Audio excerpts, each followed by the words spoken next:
Hello. So today I am going to share with you the work I have done as preparation for my paintings in the studio.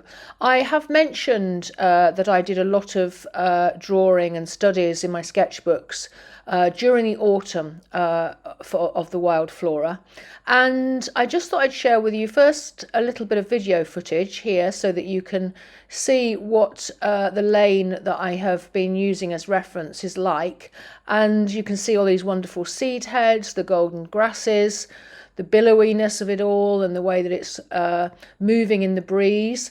These are the umbelliferas and the all sorts of things, actually foxgloves, rosebay willow herb, and this wonderful lyrical way that the barbed wire fence posts and wires dance through the landscape, almost reflecting the grasses and the wild flora. And I thought I would just give you this sort of visual so that you can see it. And then I'm going to share with you some of the sketchbooks that I have been working on. So on the desk here in front, I have a number of the different sketchbooks that I have been working on as I have been out in the landscape looking at the wild flora. And I've alluded to these before, but I've not shared them. And I thought as a start point, because over time I'm going to share the development of this new series of work about wild flora, I thought it would be helpful for you to see that although I've shared some initial studies in the studio, they've obviously not come from nowhere. I haven't just in my head got some imagined landscape, and I have over quite a few weeks done a lot of different studies, and I thought I'd just do a little bit of a whistle-stop tour. So I'm going to just talk around the whole group here, and then I will go through them in turn just briefly. So this is a Hannah Muley watercolour sketchbook, and in here I've got some black and white studies and some colour studies using watercolour.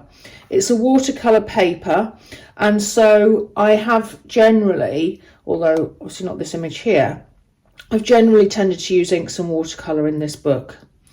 I've also got a small chunky See Where to Brighten sketchbook, and this is one that I routinely take out with me when I'm doing mixed media studies, combined mixed media studies including paint, such as acrylic or gouache. I've then got a concertina here, which which is a pocket concertina, and the great thing about those pocket concertinas, or any concertina, is that you can sort of tell the story. And because I was walking along a lane with the wild flora along it, of course this is a great way of sharing the story of that walk along the lane. And then finally, I've got these three books, and you may be familiar with them because you may have seen me last year doing a whole year's worth of monthly mark making of the panoramic views. And what I have here is I've done one of them in black and white. This was done in September. In the autumn, so was this, but this one was done in colour. And then the following month, I did another one in October. So I will briefly show you those as well. So this is the Hannah Muley A4 size. And these sorts of drawings are contour drawings with multiple lines. I do quite a number of them. They're quite helpful as a way of looking at the shapes in the landscape and getting your eye in, and also, of course, practicing the wonderful contour drawing, which gives you such lovely quality of line when you do multiple ones and really get a feel for it. And so these are just initial drawings. This one here was done quite differently in the sense that it was done with a charcoal background and then working over. So in these black and white studies, I'm focusing entirely on the mark making, of which there, a lot of different sorts of marks and lines in the landscape, and I'm getting my eye in and getting my hand in to understand how I will make the marks. And this is the wonderful thing about being out in the landscape, that you have the opportunity to do that. And because you've done so many of these drawings, it really does start to sort of create a real sort of impression and a memory of the energy of the place. And you can't, I don't think, well, I certainly can't get that from photographs. I really can't, which is why I spend so much time out in the landscape understanding the qualities of what it is I'm looking at, and it's that I bring into the studio to paint with. And it's why I'm wanting to share these very briefly with you, They, of course, were all developed as part of my online course, Your Sketchbook Journey. And these are different studies. These are done with an ink background, Indian ink, and then working over with limited materials, Inktense pencils, charcoal and ink. And what I love about these is the energy of them and the rawness of them. The trick will be to try and regenerate some of that energy and expressiveness on the paintings in the studio, and that's why I do so many studies. I often use quite a lot of narrative. I'm writing down the words that describe the landscape for me. I'm looking at understanding what it is that's captured my attention. So here it was the tension between the brambles and the grasses and how that played out.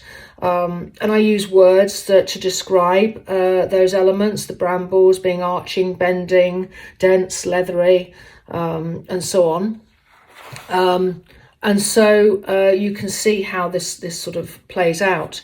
Now, that's with using a background of ink. If I play forward, I can then share with you how I do my colour studies. So this one here is what I call colour first. You'll have seen that in a previous video, the colour first approach, where you put the colour down and then the line work and mark making goes over the top.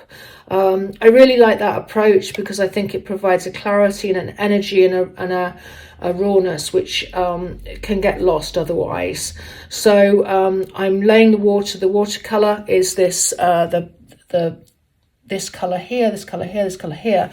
I'm laying it down very quickly, very loosely, and I'm really just getting my eye in to understand what I'm seeing.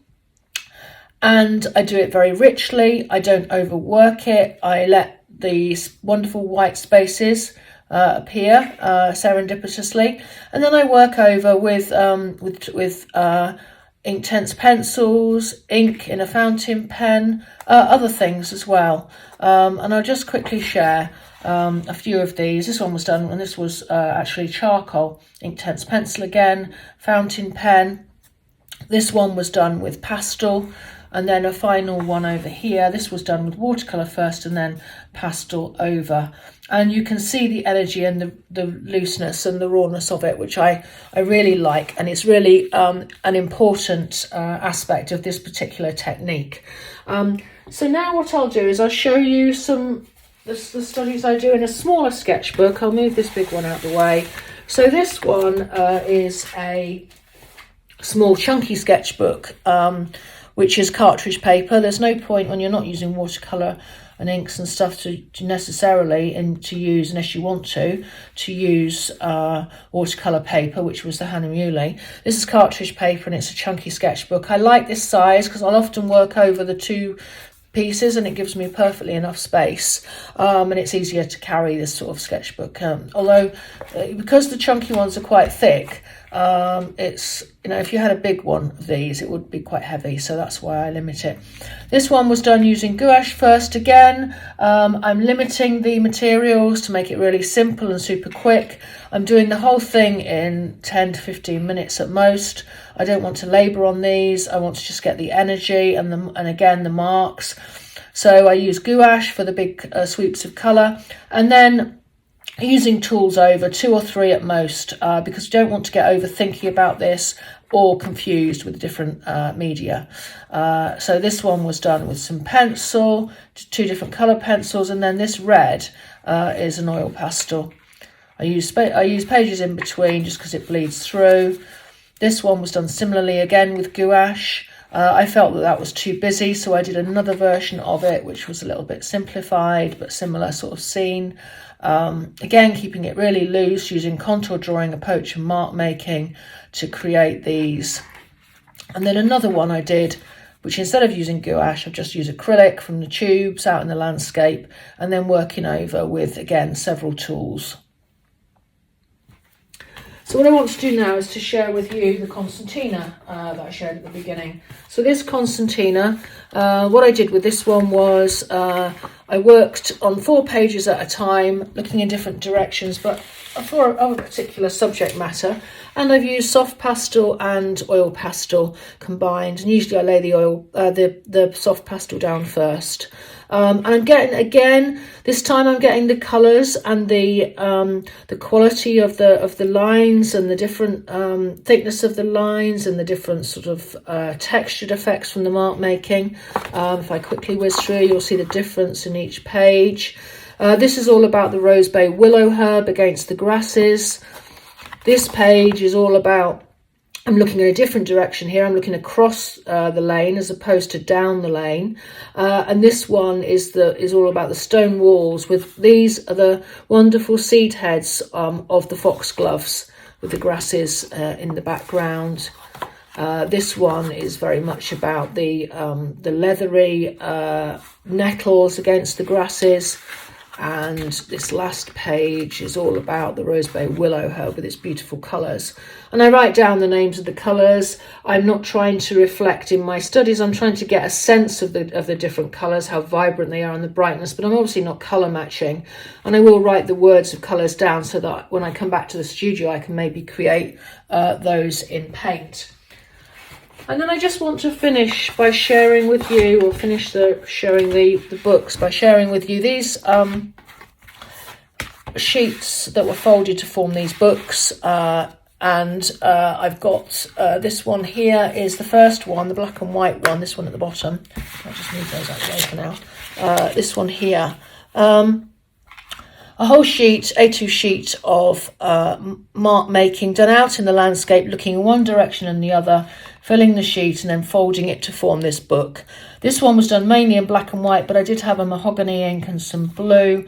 But it's, as you can see, it's quite a limited kind of monochromatic kind of palette. And some pages, as with all these things, are better than others. But the wonderful thing about it is you really do start to abstract the landscape by folding, and you get these wonderful serendipitous effects where you get the blank and then you get the density coming in from the side, and you get tension in the sheets, which I think is really wonderful. That is more difficult to get when you're sort of doing the sheet yourself, and these things that serendipitously come from the edges I think are wonderful. And these last two pages I think are my favourite pages.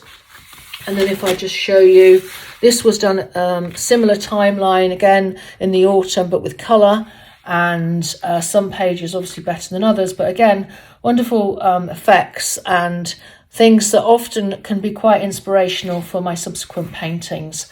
I find these really useful. And I'll put the link in the notes to the year of booklets that I did called Making Your Mark. Sorry, it wasn't called Making Your Mark, that's one of my courses. It was called Marking Seasons. Marking Seasons was done looking at a panoramic view on a monthly basis. This one these ones I'm going to continue and to develop actually, and I'm going to come up with a name for that, and I'll probably be sharing those with you. This one was done the following month, again in the autumn. Some pages, like this page, didn't work at all.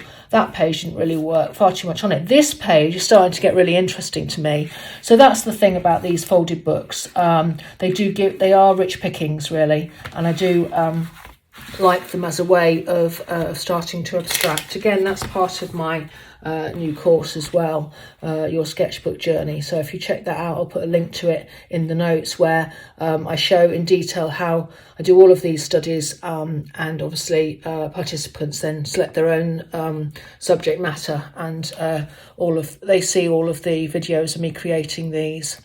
So anyway, so that is my folded booklets. So hopefully you can see how I'm using all these different ways to really start to understand and unpick the subject matter. And it's not about reproducing these in the studio, it's about using these as inspiration. They're now in my head, and I've got that awareness and understanding that then gets taken into my paintings.